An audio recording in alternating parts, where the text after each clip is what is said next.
Bienvenue dans Parole d'experts immigration, le podcast qui décrypte l'actualité, les procédures et les réalités du droit de l'immigration et de la nationalité française. Que vous soyez un particulier, un employeur ou un simple passionné de la question, ce podcast est fait pour vous.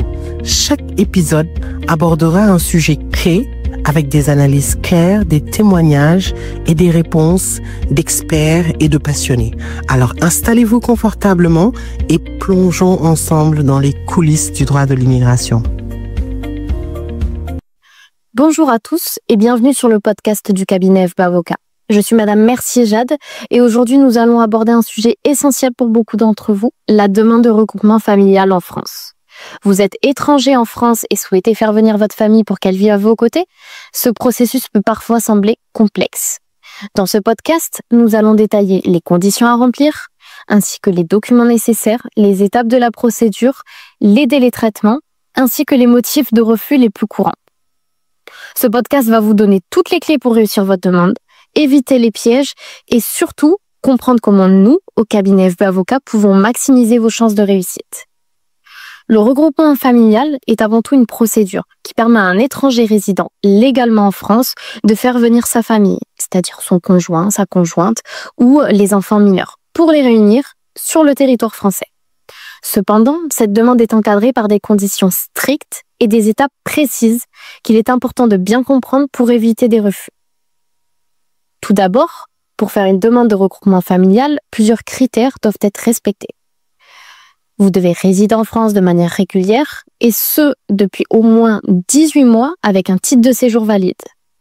Vos ressources doivent être également suffisantes pour accueillir votre famille. Cela inclut vos revenus stables et réguliers qui doivent correspondre à un seuil fixé par l'administration.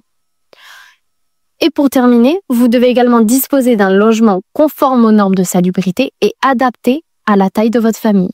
Ces critères peuvent sembler parfois exigeants, mais ils sont essentiels pour garantir que la demande soit acceptée. Pour que votre demande soit complète, voici les principaux documents à préparer. Une copie de votre titre de séjour, vos 12 dernières fiches de paye ou toute preuve de ressources régulières, un justificatif de logement, c'est-à-dire un contrat de location ou une attestation d'hébergement, avec une facture à l'appui, les actes de naissance et de mariage dûment légalisés ou apostillés, ainsi que la pièce d'identité du membre de votre famille que vous souhaitez faire venir en France. Il est primordial de bien vérifier la conformité des documents avant l'envoi pour éviter tout rejet administratif. Jusqu'à récemment, les demandes de regroupement familial devaient être envoyées par voie postale à l'Office français de l'immigration et de l'intégration, c'est-à-dire l'OFII. Cependant, une nouvelle procédure en ligne a été mise en place pour simplifier la démarche. Grâce à cette plateforme numérique, vous pouvez soumettre votre demande ainsi que vos documents directement en ligne et suivre l'avancement de votre dossier en temps réel.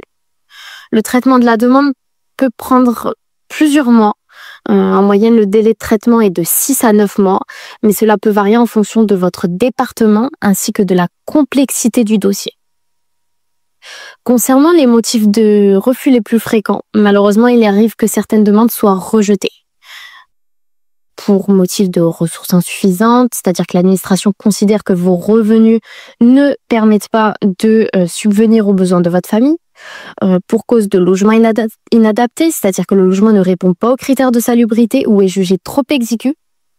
Ou pour le motif suivant, document incomplet ou mal présenté, c'est-à-dire qu'un acte de naissance est mal traduit ou non légalisé, par exemple. Chaque refus peut être contesté, mais cela nécessite une analyse juridique approfondie et un recours bien argumenté.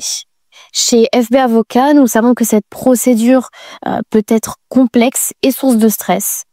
C'est pourquoi nous, au cabinet FB Avocat, vous proposons un accompagnement personnalisé à chaque étape, c'est-à-dire de l'analyse de votre dossier pour identifier les points à améliorer, la vérification de la conformité des documents, l'aide à la rédaction et à la soumission de votre demande, que ce soit par voie postale ou en ligne, de façon dématérialisée.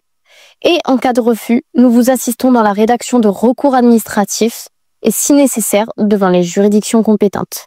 Notre objectif, au sein du cabinet, est de maximiser vos chances de succès et de vous offrir une tranquillité d'esprit totale.